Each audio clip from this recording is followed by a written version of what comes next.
Well, the current state's not bad. Meeting all the NFPA guidelines. We're meeting them well. You heard about an 8-minute response time. That's everybody that's coming to a call that might have 7 fire units responding. So that's the last one's arrival, not the first one's arrival. That said, Station 2 at Kennedy Road is overextended by far. They've got their own zip code plus pieces of another one. It's a big district. Fortunately, it's a relatively new district, most of it built since 1970. So better building codes behind some of the construction. All of the commercial buildings, all the large commercial buildings have fire protection systems on board, and that's part of the future.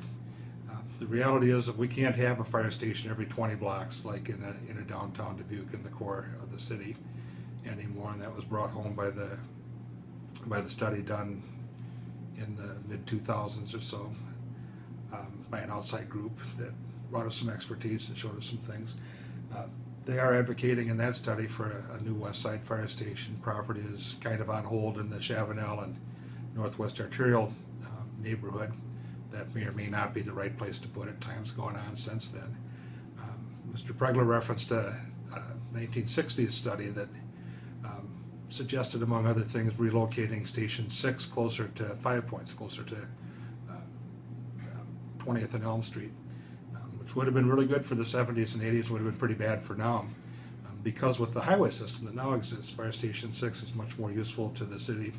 They've replaced the West Side engine for responses to the south side of Dubuque because they're up on that overhead highway, and to Mount Carmel is about the 3rd unit in, as opposed to not even being on that response, for instance. So that utility, that unit's gone up quite a bit. That plus Kerber Boulevard's grown up. We've got a fair amount of private infrastructure along the Kerber Industrial Park, and a lot of activity at Sunnycrest, Stone Hill.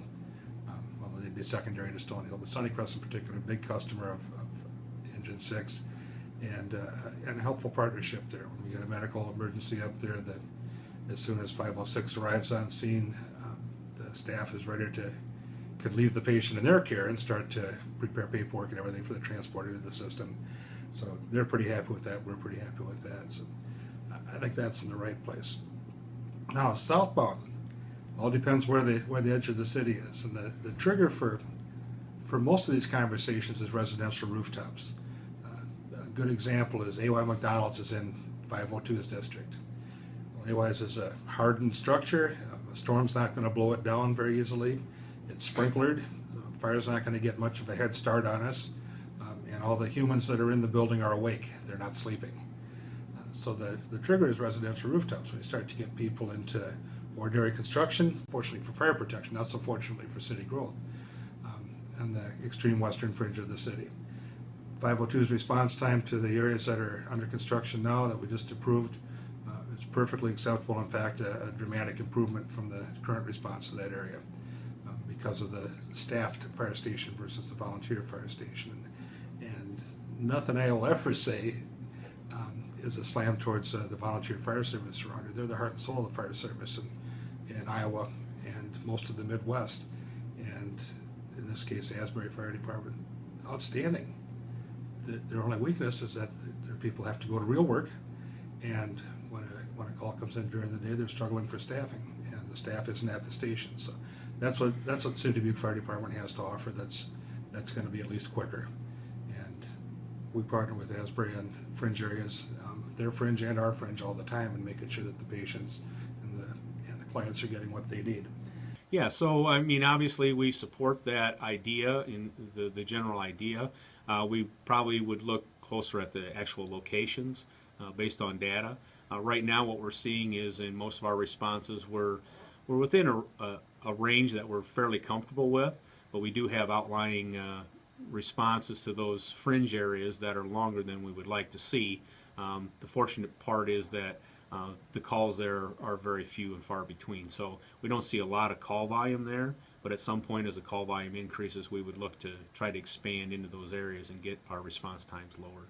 So when was the last time the city really kind of studied or looked at the need for another fire station? What's changed since then, and where's the city going from here? Well, one of the things that we did was a study in 2005 that suggested possibly moving Station 5, which is on South Grandview, out to the Key West area, and then building another station somewhere in the neighborhood of the Northwest Arterial and Chavanel Drive. And so those ideas are still fairly valid. Those were pretty good assumptions, but they were based on the data from the time, which did not have the call volume that we had, did not have a real good idea of the locations of the Southwest Arterial, start and end points of it primarily.